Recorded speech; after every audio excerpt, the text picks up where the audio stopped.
Hi, it's Wendy again. Thank you for joining me. I wanted to tell you guys about an interesting conversation I had with a friend of mine. He was actually asking me about this mastermind program I'm doing, which is really kind of focusing on your creative genius and how important it is, and when you really tap into it, how that can be like opening a whole world in front of you of possibilities. And as I'm talking to him, he is telling me a little bit about his business and how he's really grown this year and how he just sees exponential growth in his future. And he's talking about how, oh, well, I have done a lot of networking, and when I'm not working, I'm networking. And, you know, I have visited all these BNIs, which is like a Business Networking International, and I've really gotten involved in meeting people. I just love communicating with people and connecting and helping them, and I feel like that's my passion. And he goes, and I don't know why my business has grown. And as he's telling me these stories, I'm kind of grinning and smirking, and I'm just keeping quiet. And he was like, are you laughing at me? Why are you smiling? And I was like, well, it's because you've found it. You have found where your genius is. You have found that secret sauce in your business. You know, you may sell insurance as a living, but you have found that that's not what you're selling. You're selling the fact that you love to connect with people on a higher level. You love networking. You love helping people find the right people to get a job done.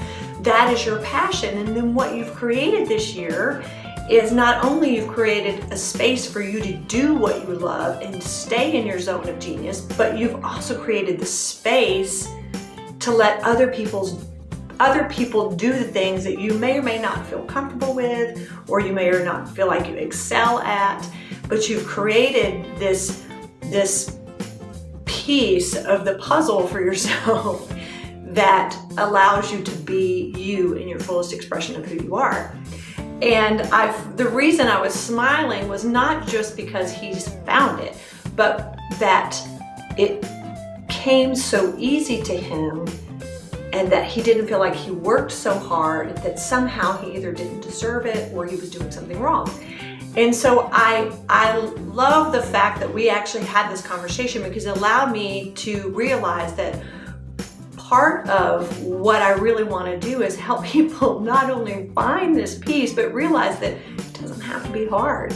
You know, when you get in that zone and when you really tap into your creative genius or what you love and you're passionate about, and then you put it in your business or your life, and then you make the space to allow that to blossom, you can't help but be successful.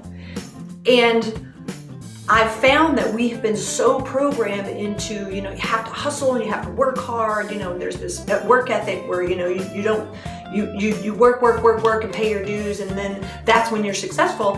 And the fallacy in that is that sometimes you're working so hard you completely miss using the best tool you have. You know, it's like building an entire house with a hammer and nails when you have a whole toolbox of pneumatic tools in the garage.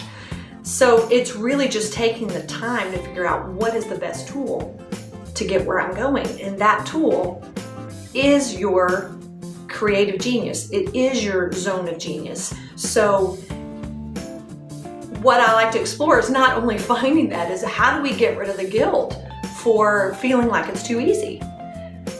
So I just really enjoyed that conversation with him, and I can't wait to kind of touch base with him again, because I want to see like where he's kind of taken that information now that he realizes he's doing what he's supposed to be doing in his heart and putting that in his life.